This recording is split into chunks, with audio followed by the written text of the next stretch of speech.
одлука за прогласување на добитници на ноемвриската награда за поединци институции од градот. Така. Комисијата за доделување на награди и признанија и одбележување на празници и манифестации донесе одлука да оваа година носители на престижното признание Ноемвриска награда на град Куманово за 2015 бидат 4 физички лица и 2 правни субјекти. На општо задоволство на сите, одлуката беше донесена со огромно мнозинство гласови, консензуално значи, да, со тоа што ќе нагласам дека бројката е сосема солидна. Има и уште луѓе кои што можеби заслужиле да станат носители на оваа награда, меѓутоа не би оделе на тоа да истата се девалвира со тоа што ќе се доделат многу награди. Сите се заслужни од различни области, тоа се наши сограѓани кои што се препознатливи со својата дејност, луѓе кои творели, кои што творат, кои што го промовираат град Куманово, а што се однесува до правните лица, тоа се институции, односно друштво, кои што со својата долгогодишна активност не само што не изгубиле на квалитет, туку со секоја нивна година од постоење уште повеќе си го збогатуваат своето работење и го промовираат нашиот град и вон границите на нашата држава. Па јас би ги кажала добитниците на ноемвриска награда, значи диплома и паричен износ, нели согласно одлуката што ја имаме.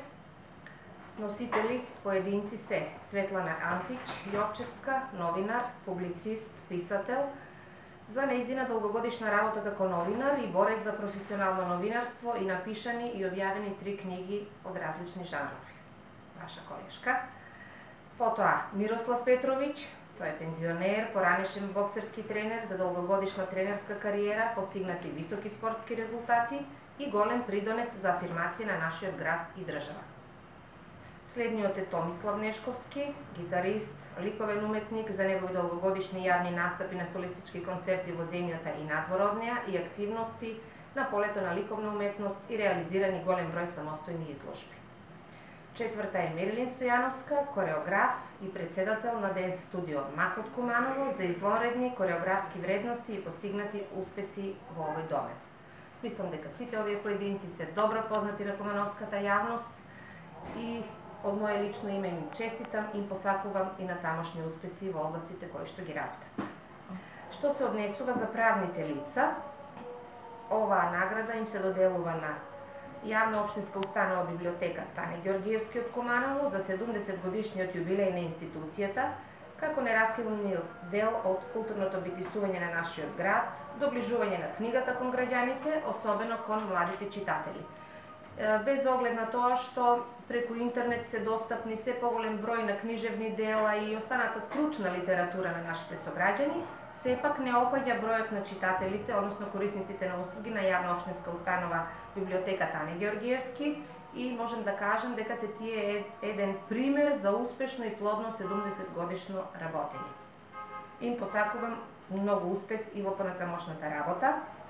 И исто така добитник на ноемвриска награда како правно лице е културно-уметничкото друштво Бајрам Шабани Куманово.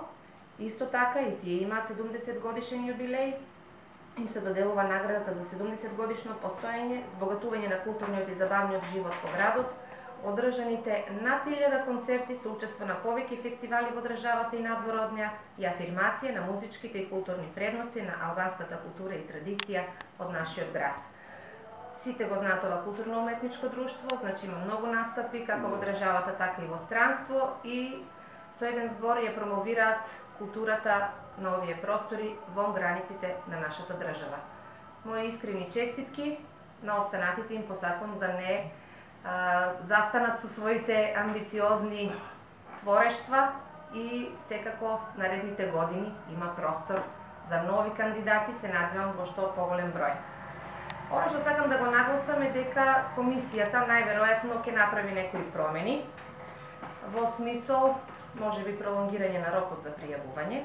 Ќе размислиме на таа тема за да може што повеќе граѓани да бидат информирани и навремено да достават своји апликации.